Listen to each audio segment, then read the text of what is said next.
د کندهار ټلوېزیون ډېرو درنو او قدرمنو لیدونکو او د راډیو ګران اورېدونکو السلام علیکم. اسدالله زړسوانو د تېرې اونۍ یوه مهمو خبرونو ته هرکلی کوم.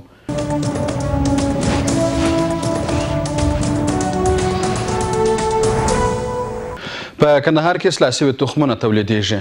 کروندګر، بزګران او باغ لرونکي له مودو راهیسې په دې تمه وو چې په هېواد کې د نن له تجربه سوو او اصلاح سوو تخمونو څخه برخمن سي. په دې وروستیو کې په کندهار کې د اصلاح سوو تخمونو تصدۍ نوي فعالیتونه شروع کړي، مځکې یې په اجاره ورکړې او خپله هم د اصلاح سوو تخمونو د تولید لپاره کښتونه کړي. دا د کندهار ښار څخه په 10 کیلومترۍ کې پرته سیمه ده. دلته د افغانستان د زراعتي علومو او ټکنالوژۍ د ملي پوهنتون څنګ ته د ترنک فارم جوړ سوی دی. په دې فارم کې 300 جریبه مځکه شخصي سکتور ته په کرایه ورکول سوې او په 22 جریبه مځکه کې خپله د تصدۍ لخوا اصلاح سوي تخمونه کرل سوي دي چې وروسته به یې د بېلابېلو شرکتونو لخوا کروندګرو ته ورکړي. په دې فارم کې په لومړي ځل د غنمو 3 ډوله اصلاح سوی تخم تولیدیږي. تر دې وروسته د جوارو لپاره هم مځکه چمتو سوې او هلته به هم اصلاح سوی تخم تولید سي. عبدالوهاب افغانمل د اصلاح سوو تخمونو د تصدۍ امیر دی. هغه د کندهار ملي راډیو ټلوېزیون سره په خبرو کې وویل چې په لنډه موده کې به 3 ډوله د غنمو اصلاح سوی تخم تولید کړي چې وروسته نور تخمونه هم په پلان کې لري. د یادې تصدۍ د فعالیتونو او ارزښت په اړه مو د کرهڼې او مالدارۍ له رئیس حفیظ الله سیدي سره هم خبرې وکړې. نوموړی ډېره ګټوره بولي او زیاتوي چې دولت باید د تصدۍ امکانات ډېر کړي ځکه په دې سره به تر یوې اندازې پورې د اصلاح سوو تخمونو په برخه کې پر ځان بسیا سو. د ترنک فارم پر بېلابېلو برخو وګرځېدلو چیرې چې اصلاح سوی تخم تولیدیږي. په دې ځای کې د غنمو خورا ډېر کښتونه سوي. کروندګر ګرځي له غنمو څخه مرغان شړي او اوبه لګوي. په دې ځای کې مې له کروندګرو سره خبرې کړي. هغوی د کندهار ملي راډیو ټلویزیون سره په خبرو کې وویل چې د اصلاح سوو تخمونو د تصدۍ سره په میاشتني معاش باندې د بزګرانو په توګه کار کوي. د هېواد په ګوټ ګوټ کې کروندګر د اصلاح سوو تخمونو د کموالي څخه شکایت کوي. ستونزه دلته ده چې په افغانستان کې دننه په هغه اندازه اصلاح سوی تخم نه تولیدیږي چې د ټولو کروندګرو لپاره دې بسنه وکړي. له بهره راوارد سوی تخم بیا د کروندګرو لپاره د منلو نه دی. په خبره نه یوازې چې ګټور نه دی بلکې نور زراعتي توکي هم په ناروغۍ ورسره اخته کیږي.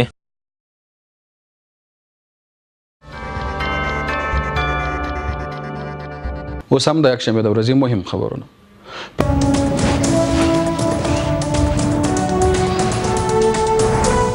په نهمه ناحیه کې پر 10 جریبه مځکه د فوټبال لوبغاړي جوړیږي. د ولایت مقام مرستیال عبدالحنان مونی په نهمه ناحیه کې پر 10 جریبه مځکه د فوټبال لپاره د جوړېدونکي لوبغالي له سیمې څخه د نږدې لیدنه وکړه او ویې ویل د دې لوبغاړي د لیولکاري کار د ولایت مقام په مالي لګښت او د ټولګټو چارو ریاست په تخنیکي مرسته د ښاروالۍ پر ملکیت پیلېږي چې د لوی ویالې د ځوانانو لپاره به د ورزش په برخه کې لنډمهاله سهولتونه رامنځته کړي. دغه د فوټبال د لوبې میدان چې د لوی ویالې د الف ساحې د ځوانانو لپاره عیدګاه جامع جومات ته څیرمه جوړیږي په نږدې ورځو کې به دغه سیمې ځوانانو ته په اختیار کې ورکول سي. د ولایت مقام اداري او مالي مرستیال او کندهار سرپرست والي حاجي عبدالحنان منیب پر داسې مهال چې د پوهدامي ریاست رئیس انجینر عبدالاحمد احسان د سپورټ او بدني روزنې د عمومي ریاست څخه راغلي پلاوي او د کندهار د سپورټ او بدني روزنې امیر سید مرتضی هم ملتیا کول دغه میدان څخه د نږدې لیدنه وکړه.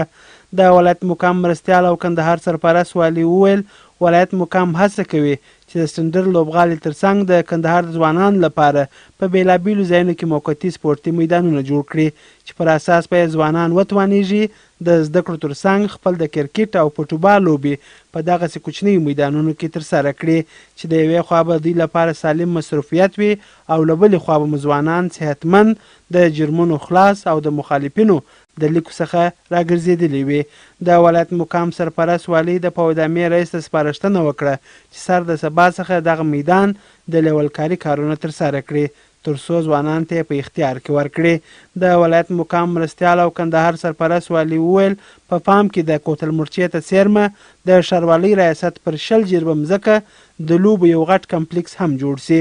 سرپرست والي د بدني روزنې د ریاست راغلي پلاوي څخه وغوښتل چې کندهار ته چې د فوټبال په برخه کې پاملرنه ډیره کړي ځکه کندهار یو وخت په دې لوبه کې ښه نوم درلود. ولایتي شورا غړي وایي د باران مرستندویه مؤسسې فعالیتونه د منلو وړ نه دي. د ولایتي شورا رئیس او غړو د یکشنبې په ورځ د خپلې نوبتي غونډې پر مهال وویل د باران مؤسسې په کارونو کې زیاتې نیمګړتیاوې شته که یې حل نه کړي نو د ولایتي ادارې په همکاري به یې فعالیت وځنډوي. د ولایتي شورا غونډې ته د شپږو شمال لویدیځو ولسوالیو اوسېدونکو په دې مخالصه وه چې د میوې په نوي مارکیټ کې ورته خپل حق نه دی رسېدلی.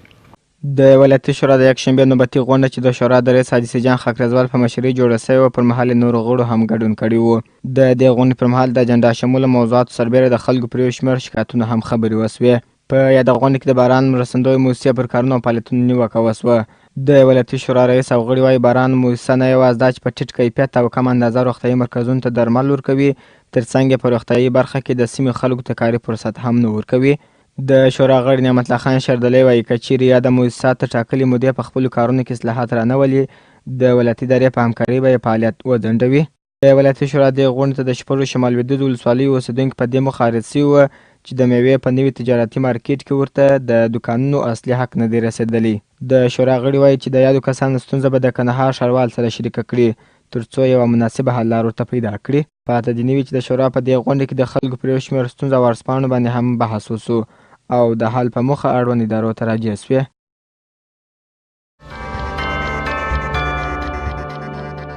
اوس هم د دوشنبې د ورځې مهم خبرونه.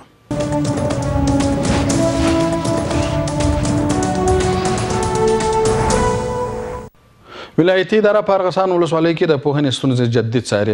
د دوشنبې په ورځ د کندهار والي ډاکټر محمد همایون عزیزي په مشرۍ د اداري مجلس نوبتي غونډه جوړه شوه چې پر مهال یې د ولایت مقام اداري او مالي مرستیال عبدالحنان منیب، په ټولنیزو چارو کې د ولایت مقام مرستیال حاجي اغالالي دستګیري، د ولایتي شورا رئیس حاجي سیجان خاکریزوال، کندهار ښاروال انجینر روشان ولسمل، نورو دولتي ادارو رئیسانو، د دولتي ادارو استازو ګډون کړی.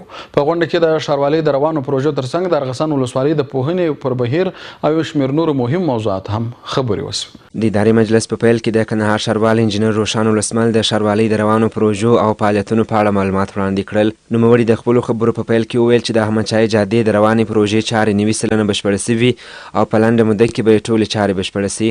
هغه زیاته کړه چې پر دې جاده باندې په عصري ډول د سولر څراغونو لګول، تفریح ځایونه جوړول او نور مهم کارونه په بیړه روان دي چې په راتلونکو 2 میاشتو کې به کندهار ځانګړې ښکلا ولري.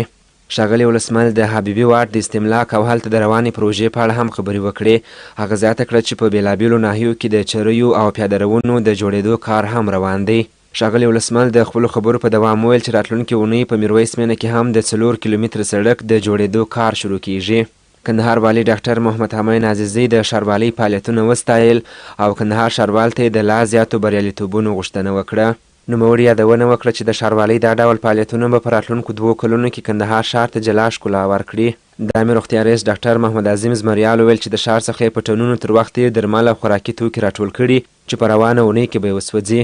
په اداري مجلس کې په ټولنیزو چارو کې د ولایت مقام مرستیال حاجي اغالالي دستګیري د ارغسان ولسوالۍ د سفر په اړه خبرې وکړې.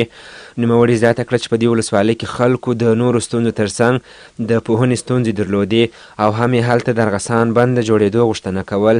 کندهار والي د یادو خبرو تر اورېدو وروسته د پوهنې رئیس ته سپارښتنه وکړه چې ارغسان ولسوالۍ ته ولاړ سي او هلته د پوهنې ستونزې له نږدې وګوري. ښاغلي عزیزي سپارښتنه وکړه چې د خلکو په همکاري دې هلته بند ښوونځي خلاص سي او هم د ټولو امکاناتو څخه په استفاده په یادې ولسوالۍ کې د پوهنې ستونزې حل سي.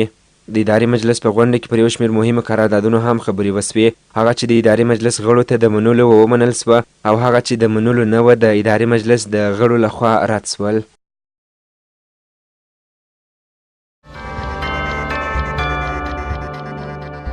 د ارغسان ولسوالۍ خلکو د امنیتي ځواکونو څخه د ملاتړ په موخه غونډه وکړه. د یادې ولسوالۍ خلکو ویل امنیتي ځواکونو یې په شپه او ورځ د خاورې او خلکو ساتنه په پوره مېړانه کړې، نو ځکه دوی هم ملاتړ کوي. اړوند غونډه چې په ارغسان ولسوالۍ کې جوړه سوې وه د کندهار ولایت مقام د ټولنیزو چارو مرستیال حاجي اغالالي دستګیري ترڅنګ د ولایتي شورا غړي جنان ګلزي، د حج اوقافو او علماو شورا رئیسانو، د یادې ولسوالۍ مخکني او نوي ولسوال، امنیتي ځواکونو، قومي مشران او دیني عالمانو ګډون کړی. د غونډې په پیل کښې د کندهار ولایت مقام د ټولنیزو چارو مرستیال حاجي اغالالي دستګیري د دغه ولسوالۍ له خلکو ځانګړې مننه وکړه چې تل یې د امنیتي ځواکونو سره همکاري کړې. هغه زیاته کړه د یادې ولسوالۍ خلکو د تاریخ په اوږدو کښې د دولت سره خپله همکاري ساتلې او د هغوی د دغه همکارۍ له وجې تر ډېره ستونزې هم حل سوي دي. ښاغلي دستګیري له خلکو وغوښتل چې د خپل دولت سره دې په ګډه ملي ګټو ته ژمن واوسي. د ولایتي شورا غړي جانان ګلزي وویل که ولس له دولت سره همکاره واوسي نو کیدای سي چې په ښه ډول د پوهنې، روغتیا او نورو اړینو برخو کښې د پام وړ کارونه ترسره سي. هغه له خلکو د امنیتي ځواکونو سره د پوره ملاتړ غوښتنه وکړه. د یادې ولسوالۍ قومي مشرانو وویل امنیتي ځواکونه یې تل خدمت کړی او دوی حاضر دي چې له خپلو امنیتي ځواکونو سره اوږه پر اوږه د خاورې او خلکو ساتنه وکړي. یادو مشرانو زیاته کړه چې په تیرو کلونو کښې دغه ولسوالۍ کښې د پام وړ کارونه سوي، ولې لا هم زیات کارونه پاته دي چې باید وسي. هغوی د لوړې د بند جوړېدو ترڅنګ یو شمېر ستونزې او غوښتنې هم د ښاغلي دستګیري سره شریکې کړې. د علماو شورا رئیس مولوي عبیدالله فیضاني او د حج او اوقافو رئیس محمد عمر اخندزاده د خلکو پر یووالي ټینګار وکړ. هغوی زیاته کړه چې الله جل جلاله هر نیک کار په یووالي سره خوښوي او د یووالي په کار کښې خیر او برکت وي. د کندهار ولایت مقام د ټولنیزو چارو مرستیال حاجي غلالي دستګیري وویل د ارغستان ولسوالۍ د خلکو ستونزې او غوښتنې یې له ځان سره اخیستې او ولایتي اداره به یې د حل په موخه هڅې وکړي. هغه زیاته کړه چې د لوړې بند د جوړېدو په موخه یې زیاتې هلې ځلې کړي او هر څومره چې ژر کیدای سي د دغه بند د جوړېدو چارې به پیل کړي. د یادولو ده چې د کندهار ولایت مقام د ټولنیزو چارو مرستیال له دغه ولسوالۍ له خلکو وغوښتل چې خپل ځوانان د افغان ځواکونو په لیکو کښې ودروي تر څو د افغان مېړنیو ځواکونو سره یې په ګډه د خاورې او خلکو ساتنه کړې وي.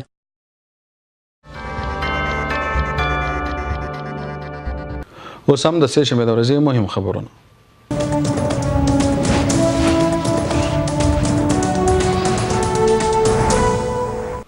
کندهار والی وايي خبريالان باید ملي ګټو ته ژمن واوسیږي. کندهار والی ډاکټر محمد همایون عزیزي د مطبوعاتي نړیوالې ورځې لمانځغونډه کې ویل چې د کندهار خبريالانو خپل رسالت په ښه ډول ادا کړی او ترڅنګ یې له ټولو خبريالانو وغوښتل چې ملي ګټو ته باید ژمن واوسیږي. اړوند غونډه چې د کندهار ولایت مقام اړوند د غازي امان الله خان د غونډو په تالار کې جوړه شوې وه. د کندهار والی ترڅنګ د ولایت مقام ادارې او د ټولنیزو چارو مرستیالانو د ولایتي شورا رئیس د ینما ادارې مسؤلینو د یو شمېر دولتي ادارو مسؤلینو او استازو د کندهار، هلمند، روزګان او زابل ولایتونو د یو شمېر رسنیو مسؤلینو او استازو برخه اخیستې وه. د مۍ درېیمه د مطبوعاتو د نړیوالې ورځې سره برابره ده. یاده ورځ هر کال د نړۍ په ګوټ ګوټ کښې پر داسې مهال لمانځل کېږي چې لا هم د خبریالانو پر وړاندې ډېرې ستونزې موجود دي. یاده ورځ دلته کندهار کښې هم د بیان د ازادۍ په نوم د پراخې غونډې له لارې ولمانځل سوه. په اړوند غونډه کښې د کندهار والي ډاکټر محمد همایون عزیزي وویل د کندهار خبریالانو د بیان ازادۍ له لارې ډېره قرباني ورکړې او خپل رسالت یې هم په ښه ډول ادا کړی. هغه زیاته کړه همدا خبریالان دي چې د دولت او ولس ترمنځ یې اړیکې ساتلي. د کندهار والي ډاکټر محمد همایون عزیزي وویل خبریالان باید ملي ګټو ته ژمن واوسي. د ښاغلي عزیزي په خبره خبریالان دي له شخصي اړیکو ځان وساتي او خپله دنده دي د ژورنالیزم د اصولو پر اساس ترسره کړي. په سویلي زون کښې د یونما ادارې مسؤل سامون هیرموس د ملګرو ملتونو د سرمنشي پیغام ولوست. پیغام کښې راغلي وه چې خبریالان معلوماتو ته د لاسرسي حق لري او همدا خبریالان باید د خپلو حقونو غوښتنه وکړي. د کندهار ولایتي شورا رئیس حاجي سیجان خاکریزوال وویل د کندهار خبریالانو خپله دنده په ښه ډول ترسره کړې او باید وستایل سي. هغه زیاته کړه همدا خبریالان دي چې د ژوند په سختو حالاتو کښې تر خلکو پورې په بېلابېلو برخو کښې معلومات رسولي. د اطلاعات او کلتور رئیس پوهیالي حضرت ولي هوتک وویل هغه خبریالان چې د بیان ازادۍ څخه ناوړه ګټه پورته کوي دوی یې په وړاندې په کلکه ولاړ دي. د هغه په خبره د کندهار خبریالان تر ډیره ملي ګټو ته ژمن پاتې سوي. ښاغلي هوتک خبریالانو ته زیر ورکړ چې د 9مې حوزې اړوند روي پله څخه تر کندهار پوهنتون پورې سړک به د مطبوعاتو په نوم ونوموي. په کندهار کښې د نوي آزادو رسنیو د ملاتړ ادارې مسؤل عبدالسمیع غیرتمل وویل د خبریالانو څخه باید په سنګر کښې کار وانخیستل سي. هغه زیاته کړه خبریالانو زیاتې قربانۍ ورکړي خو زیاتې لاسته راوړنې هم لرلې دي. د سویلي حوزې د یو شمېر رسنیو مسؤلینو او استازو هم خبرې وکړې. هغوی وویل خپلې دندې ته ژمن دي او د هېواد د ملي ګټو ساتنه یې خپله دنده بللې. یادو خبریالانو د ادارو له مسؤلینو وغوښتل چې د معلوماتو په ورکولو کښې ورسره پوره همکاري وکړي. د غونډې په وروستیو کښې کندهار والي ډاکټر محمد همایون عزیزي او دواړو مرستیالانو ته د بیان ازادۍ په برخه کښې د ترسره کړو فعالیتونو له امله خبریالانو ایوارډونه ورکړل. د مۍ 3 د بیان ازادۍ ورځ د چهارشنبې په ورځ د کندهار پریس کلب او خبریالانو لخوا هم د ځانګړو مراسمو په ترڅ کښې لمانځل کیږي.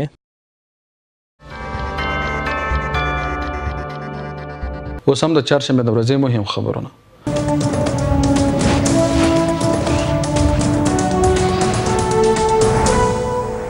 د کندهار والي وایي د پوهنې وزارت په ګډه کندهار کې د معارف سته ستونزې له منځه یوسي. د یاد وزارت د تعلیماتو معین ډاکټر ابراهیم شینواري د چهارشنبې په ورځ د ارګ څخه ځانګړي پلاوي په ملتیا کندهار ته سفر وکړ او د کندهار والي ډاکټر محمد همایون عزیزي سره یې په ناسته کې د خپل سفر په اړه معلومات ورکړه. هغه ویل کندهار ته د سفر موخه دلته د پوهنې بهیر له نږدې کتل او موجوده ستونزو ته د حل لارې چارې لټول دي. د معارف وزارت د عمومي تعلیماتو معین ډاکټر ابراهیم شینواري د ارګ د پلاوي په ملتیا له کندهار والي ډاکټر محمد همایون عزیزي سره وکتل. کندهار والي ډاکټر محمد همایون عزیزي هغوی ته ښه راغلاست ووایه او زیاته کړه خوښ دی چې کندهار ته د پوهنې د سمون په موخه ځانګړی پلاوي راځي او کندهار کې د پوهنې د بهیر جاج اخلي. هغه زیاته کړه ولایتي اداره د پوهنې سمون ته ژمنه ده او په دې وروستیو کې په دغه برخه کې یو لړ لازم اصلاحات راوستلي دي. کندهار والي ډاکټر محمد همایون وویل د کندهار معارف د سیاسي لاسوهنو ښکار سوی او له همدې امله لا هم یو شمیر ستونزې پر ځای پاتې دي. هغه د دې ستونزو زیږولو یوه برخه د اړیکو پر اساس د یو شمیر مامورینو په دنده ګمارل یاد کړل. ښاغلي عزیزي وویل د پوهنې وزارت هم ځینې وختونه اصول تر پښو لاندې کوي او پر یوه وخت 2 کسانو ته د یوه موقف د تکرر مکتوبونه ورکوي چې یاده چاره پر تعلیمي بهیر منفي اغیز اچوي. هغه د پوهنې وزارت د تعلیماتو له معین څخه وغوښتل چې معارف وزارت دی له ولایتي ادارې سره د پوهنې بهیر ته د سمون په برخه کې پوره همکاري وکړي. وروسته د پوهنې وزارت د تعلیماتو معین ابراهیم شینواري خبرې وکړې. هغه په ولایت مقام کې وروستۍ ترهګریزه پیښه په سختو ټکو وغندل او د پیښې قربانیان او کورنیو ته د تسلیت مراتب وړاندې کړه. ښاغلي شینواري د دې ترڅنګ وویل چې کندهار ته یې له دې امله سفر کړی چې تعلیمي بهیر له نږدې وګوري او د موجوده ستونزو په هواري کې لازمه همکاري وکړي. هغه زیاته کړه چې د پوهنې بهیر د غښتلي کولو لپاره یې نوې طرحه جوړه کړې چې په عملي کولو سره به یې سته ستونزې تر ډیره حده له منځه ولاړې سي. ښاغلي شینواري همداراز وویل چې د خپل سفر په ترڅ کې به په عینو مینه کې د یوه نمایشي ښوونځي د بنسټ ډبره هم کښیږدي.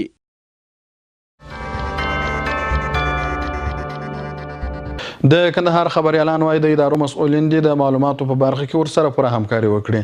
د کندهار خبریالانو دغه څرګندونې د بیان ازادۍ نړیوالې لمانځه غونډې پر مهال کړي. اړوند غونډه چې د کندهار پریس کلب لخوا جوړه شوې د کندهار ولایت مقام رسل ترڅنګ امنیه قومندان د ولایتي شورا غړي کندهار ملي راډیو ټلوېزیون امیر د شمېر ادارو رئیسان او استازو د سویلي زون د رسنیو مسؤلین او استازو او ګڼ شمېر ښځینه او نارینه خبریالانو برخه اخیستې وه. د مۍ 3 د بیان ازادۍ نړیواله ورځ چې په کندهار کښې د پریس کلب لخوا د مطبوعاتي نهادونو د رسنیو د استازو او خبریالانو لخوا د پراخې غونډې پر مهال ولمنځل سوه.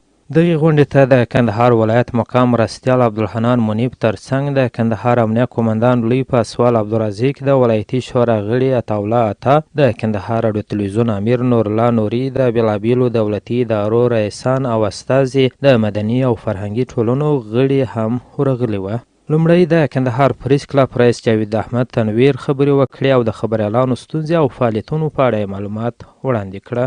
هغه وویل چې د سویلي زون خبریالان په ډیرو سختو او اساسو شرایطو کښې خپلې دندې ته ژمن پاته سوي او تر خلکو یې رښتینې حقایق رسولي دي. ښاغلي تنویر له ولایتي ادارې غوښتنه وکړه چې پر وخت د معلوماتو په ورکولو کښې ورسره مرسته وکړي.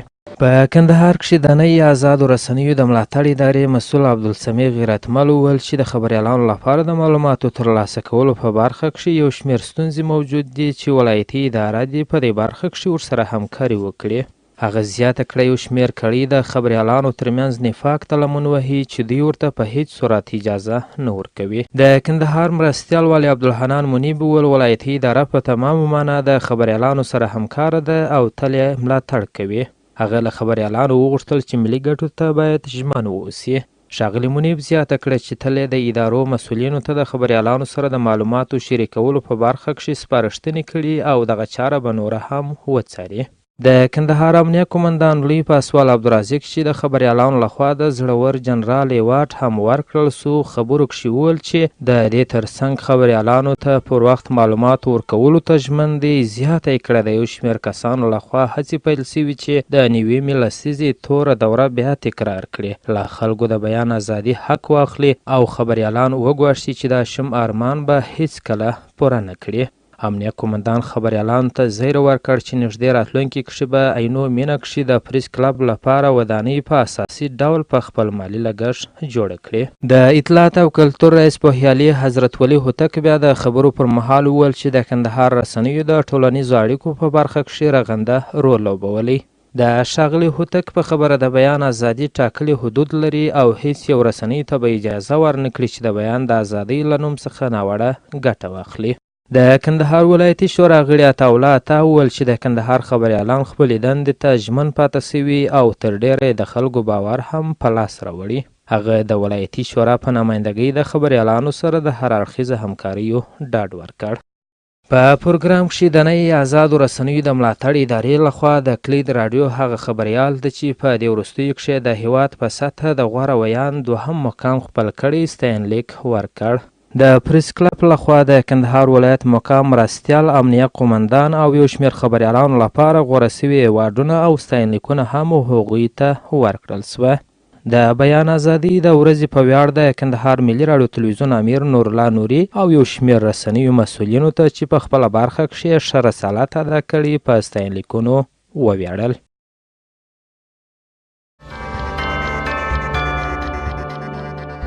اوس هم د پنجشنبې د ورځې مهم خبرونه.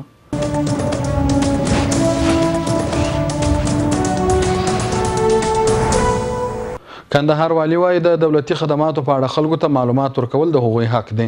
والي ډاکټر محمد همایون عزیزی د دې مطلب په څرګندولو سره وویل هر اداره مکلفیت لري چې د خپلو پلانونو او روانو پروژو په اړه ښاریانو ته وخت پر وخت معلومات ورکړي. د پنجشنبې په ورځ د کندهار ښاروالي په ګډون د یو شمېر سکتوري ادارو مسؤلینو د روان او راتلونکي کال د پروژو او پلانونو په اړه د ښار او ولسوالیو اوسېدونکو ته معلومات وړاندې کړه. په دې غونډه کې کندهار والي ډاکټر محمد همایون عزیزي وویل غواړي له دې وروسته د خلکو د نظرونو او غوښتنو مطابق پروژې ډیزاین او عملي کړي.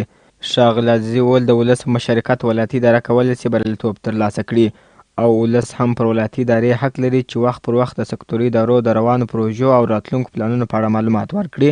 کندهار والي د دیني عالمانو او قومي مشرانو مننه وکړه چې هر وخت د ولایتي ادارې سره په بېلابېلو برخو کې همکاري کړې او ولایتي ادارې ته یې بریالیتوب ور په برخه کړی. په دې غونډه کې کندهار والي ته د ښو خدماتو په خاطر د کندهاري ولس لخوا د سرو زرو مډال او د مطبوعات سره د ښو همکاریو په موخه د بیان د ازادۍ د ورځې په مناسبت د کابل پریس کلب له لوري د افغانستان په کچه ایوارډ ورکول سو. دغه راز په دې غونډه کې د ولایتي شورا رئیس حاجي سجان خاکریزوال د کندهار والي څخه مننه وکړه چې وخت پر وخت سکتوري ادارې دې ته مجبوره کړي ترڅو خلکو ته معلومات ورکړي.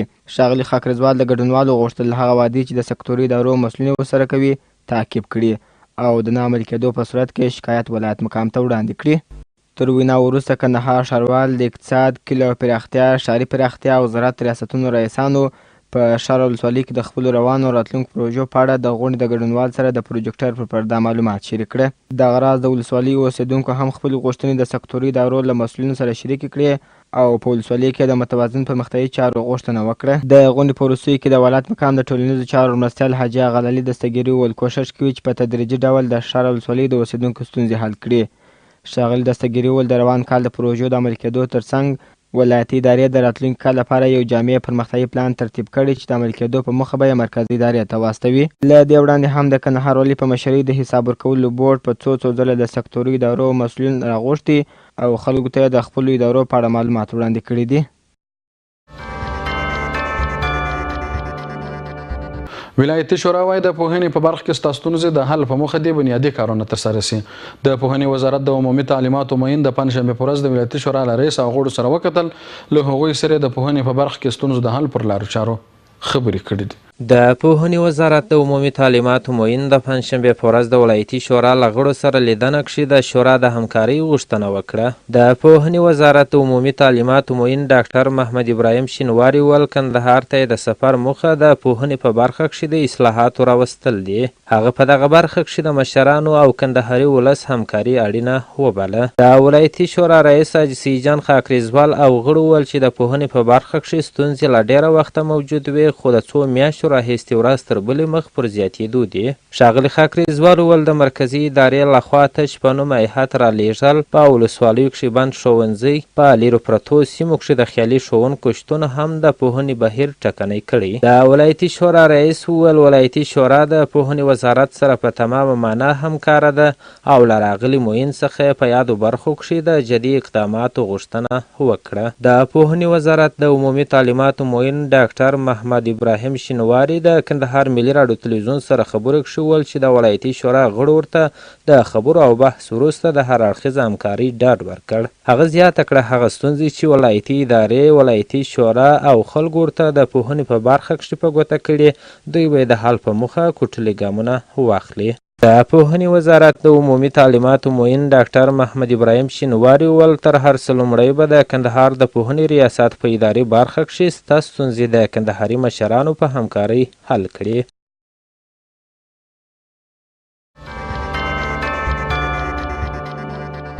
اوس هم د جمعې د ورځې مهم خبرونه. د کندهار امنیه قومندان لوی پاسوال عبدالرزاق کوی د پاکستان د هر ډول برید په وړاندې چمتووالی نیولې او هر کله به غاښ ماتونکي جواب ورکوي. د کندهار د سپین بولدک ولسوالۍ د ډیورنډ فرضي کرښې پر سر د لقمان او جهانګیر په سیمو کې د پاکستاني ځواکونو سره د افغان سرتیرو جګړه 12 ساعته وروسته پای ته ورسېده. په دغه نښته کې افغان ځواکونو پاکستاني ملیشو ته سخت مالي او ځاني تلفات اړولي او هغوی د سیمو څخه پر شا تمبولي دي. د کندهار د سپین بولدک ولسوالۍ د ډیورنډ فرضي کرښې پر سر د لقمان او جهانګیر په سیمو کې نښته د تېرې شپې د 4 بجو څخه بیا د ورځې تر 3 بجو پورې دوام وکړ. د جنگ لومړنۍ کرښې ته سمدستي د کندهار امنیه قومندان جنرال عبدالرزاق خان اڅکزی ورسېد او هلته د خبريالانو سره په خبرو کې وویل چې د پاکستان د ملیشو د هر حرکت په وړاندې چوپ نشي پاتې کېدلی او په پوره میړانه به جواب ورکوي. د په خبره د افغان امنیتي ځواکونو او پاکستاني ملیشو ترمنځ د نښتې لامل په افغان خاوره کې د پاکستاني ملیشو خپلسري سرشمیره نه و. ښاغلي رازق دغه راز وویل پاکستاني ملیشو ته یې څو ځله مخکې هم خبر ورکړی و چې له دې کاره لاس واخلي خو هغوی په ډیره سپین سترګي تر ډیورنډ فرضي کرښې راوښتي و او دلته سرشمیره نه کول. دغه راز امنیه قومندان وایي چې د پاکستاني ملیشو د درنو وسلو کارولو مجبور کړل چې ورباندې توپچي بریدونه وکړي چې په پایله کې پاکستاني ملیشو ته درنه مرګ ژوبله اړولې ده. هغه وایي د نښتې پر مهال افغان ځواکونو ته د پاکستاني ملیشو څخه 13,000 د سکیل مرمۍ 1 میل سکیل 1 شل ډزې 18 فیره د راکټ مرمۍ 2 چین ټانګان سوځلي 1 چین زنځیري ټانګ نیولې دي او دغه راز د پاکستاني ملیشو هغه خولۍ دریشي او بسترې چې د جګړې په سیمه کې ورڅخه پاتې شوي و هم د افغان ځواکونو لاسته ورغلي دي. دغه راز د جګړې په لومړۍ کرښه کې میشت سرتیري هم وایي چې د تېرې شپې د 3 بجو را په دې خوا د پاکستاني ملیشو سره جګړه پیل کړې وه او پر مهال یې 3 چین ټانګونه 2 امنیتي پوستې او نور وسایل ورتخریب کړي او زیاته مرګ ژوبله یې ورته اړولې ده.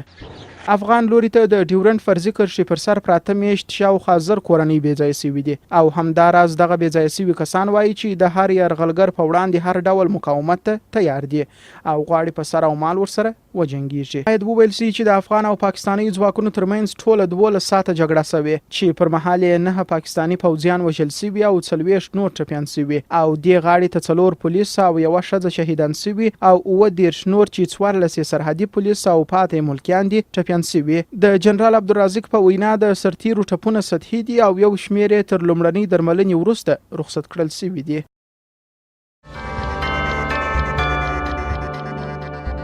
د کندهار ټلوېزیون ډیرو درنو او قدرمنو لیدونکو دا و د تېرې اونۍ مهم خبرونه. تر راتلونکې اونۍ اسدالله زړسوان ته اجازه ورکړئ. د الله په امان ښې چارې.